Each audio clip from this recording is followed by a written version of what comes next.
if a conventional war starts between the two countries, Mr. President, if a conventional war starts, and anything could happen, but supposing a country 7 times smaller than its neighbor is faced with the choice, either you surrender or you fight for your freedom till death, what will we do?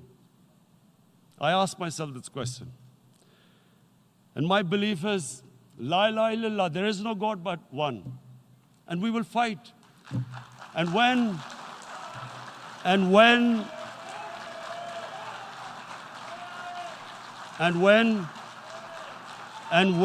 a nuclear-armed country fights to the end, it will have consequences far beyond the borders. It will have consequences for the world, which is why I repeat I'm here. Because I'm warning you, it's not a threat.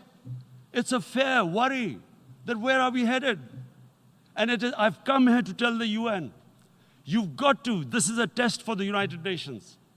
You are the one who guaranteed the people of Kashmir the right of self-determination.